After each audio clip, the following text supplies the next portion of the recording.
Hey guys, I know it has been a while since I have jumped on here.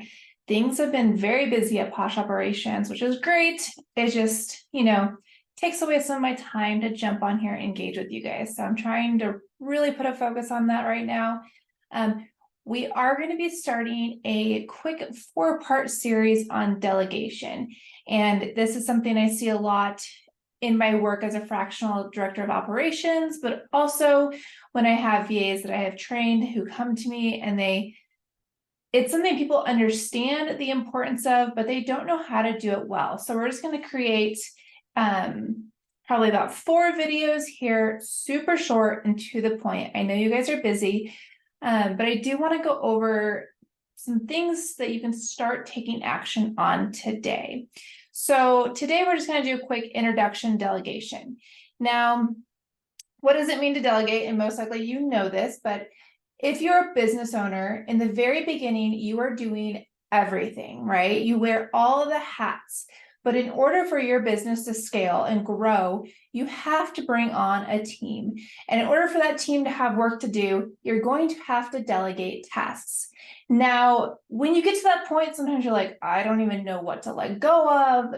We can be very controlling as business owners. We feel like we're the only one who knows how to do it the way we want it.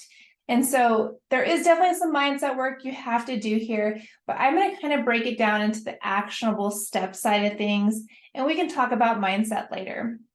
Now, one thing I want you to do, if you are just starting a business or you're still in this, the phase of wearing all the hats, I want you to really start brainstorming what you can take off your plate and what, down the line, someone else can be doing in your place.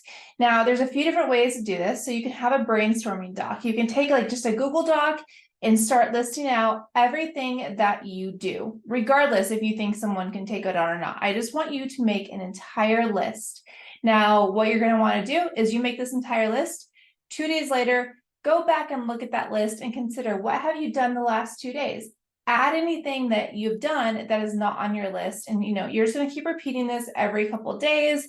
And then if you want to do it weekly and then monthly, until you are ready to really bring on someone to help you run your business.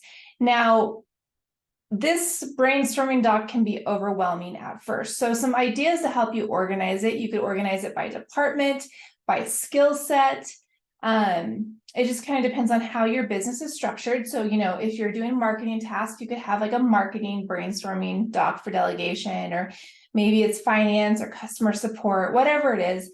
You can kind of break it up that way. If you are bringing on someone just to handle your marketing or just to handle your customer support or client success, you already have an idea of what, potentially they could start working on. Now, if you're really dedicated to this process, you could create a Google Sheets where you're going to do a time study. Now, I've talked about time studies before, and what this is basically you're gonna, and I have a template, reach out if you'd like it, but on the left-hand side, you'll put the times throughout the day, and each column will be a different day, and you're just going to put the task and how long it's taking. So let's say from 8 to 8:30 you're answering emails, maybe 8:30 to 9:30 you're engaging on social media, and so on. And what you're going to do at the end of that is kind of start categorizing those into, are these things I can eventually let go of, or are these things that are in my zone of genius and are really pushing to grow my business? Because as a business owner, your sole focus will eventually be growing the business, bringing in sales until you have a sales team. And so let's say you really like doing something, maybe it's writing social media content, but someone else can come in and do the same thing and take that time, off your plate so that you have time to focus on what really needs to be done within your role. And so I encourage people to start doing that from the very beginning. So when they do bring someone on, they have a clear picture of what items to pass on and what items to keep. Now, one thing here is that, you may think you're really good at something, but you might be really good at it, but it might take you 2 hours, where if someone specializes in it, it might take them 30 minutes. So it's also something else to consider as we begin the process of thinking about delegation. So in our next video, we're gonna really start looking at the key steps of effective delegation. Let me know if you want that template for the time study. I'm happy to share that with you, but otherwise, have a great day. Thanks.